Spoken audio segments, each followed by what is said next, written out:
Hey everybody, so today I wanted to talk about an interesting article that was recently published by Speckle. That's what's on screen here. It was published October 11th, and it talks about kind of the crossroads between different AEC data management strategies.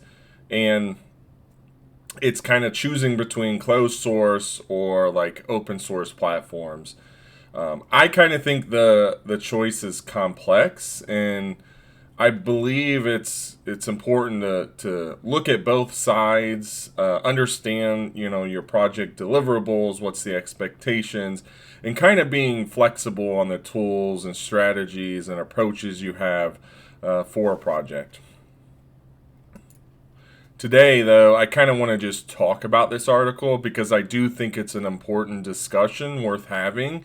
And the more we talk about this stuff, I think the better we'll get at just using data, and hopefully the tools will get better over time as well. So this article, I think, paints a good picture of the decisions you have to make when it comes to data management. And during each project, when you're kicking that off and you're talking about sharing data, even if you're not using like a centralized database or some data management tool, you're still maybe sharing file formats. Maybe that's a Revit file or something else, but it's still something to consider and think about. What's the data I'm handing over? How am I storing that long term, and possibly using it in the future? I like their comparison to the Matrix, or using the Matrix analogy.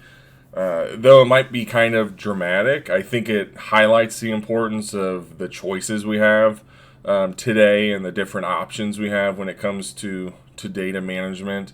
That's really important. Data management and how we share this information across different project phases. That helps with collaboration, efficiency. I mean, there's just so many benefits, and then there's long-term benefits of being able to analyze that data and use it in the future, and clients could use that, and there's just so many things I think you can do with it. So I like their analogy there, and I think it's a cool one, because a lot of times it feels that way. It's like, do we choose between this closed source tool like BIM 360, or do we consider something more open source?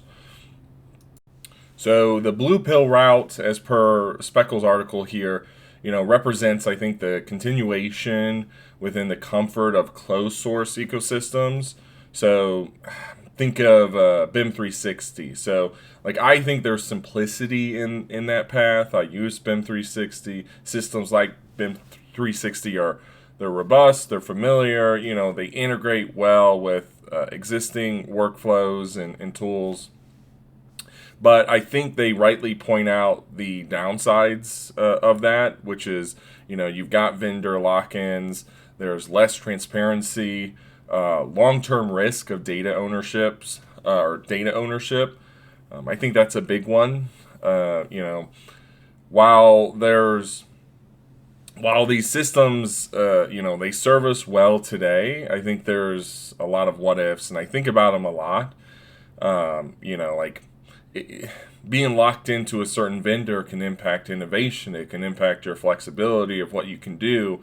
And there might be a lot of things that you're missing out on if you're using a closed source option when there's open source options out there. So the other side of that is choosing the red pill. And that's, embracing open source, the idea of open source. And that gives you data fluidity, customization, community-driven innovation. All of that stuff thrives within the open source world. And I think this article highlights, the forward-thinking nature of this path. The freedom it offers, like in terms of data control, the adaptability you get with that, the customizations that you can, put in place for future needs. I do think there are some hurdles to this.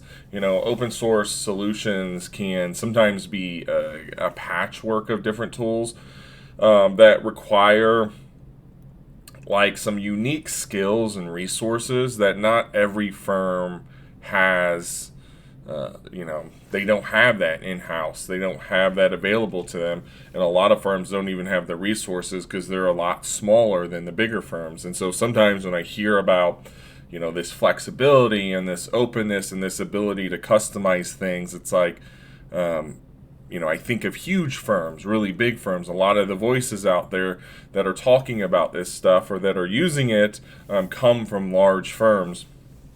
So I do think that's a hurdle. That shouldn't prevent anybody from getting into open source because there's a huge community a lot of times behind these open source projects. And by talking about this stuff, you can get some of these ideas implemented and kind of outsource some of those needs when you're a smaller firm. So I feel like this article leans heavily towards the transformative promise of open source, and I share a lot of that enthusiasm, but I see a lot of the practical sides of closed source tools and why they're so dominant in the industry. And I do think there's a middle ground that a lot of times is unmentioned. And I would like to see these closed source tools become more transparent over time. And I don't mind paying for tools if there's real value there. And it's the same goes for open source. I don't mind donating or whatever for those as well. And I do think there's just it depends on what are your needs, what are the client's needs, and can we meet those with either closed source or open source tools. So that was kind of a short article, and those are my thoughts on it. I think this is an important discussion that we should be having. Right now, there's a lot more tools being developed that are open source, that are more transparent. There's also a lot of closed source tools that are being developed right now as well. I think we should approach our projects with an open mind, kind of be flexible and almost like software agnostic, where we are making decisions based off of the needs of the project and choosing the right tool for those needs. If open source is that, then we should choose open source. If closed source tools meets those needs, then we should choose those. And I think discussing a future where it's more adaptable, a more flexible, a more sustainable, innovative future is important. Sharing these opinions with these companies that develop these closed source tools. Now, I'm more optimistic about that. And time will tell. But I do also see that if these open source tools become more popular and common, maybe these bigger software companies will adapt more transparency and openness when it comes to the tools that they develop, which is going to help everybody. But anyways, that's my thoughts on this. Thanks for watching. If you like the video, like it, share it, comment. And yeah, I'll see you in the next one. Thanks.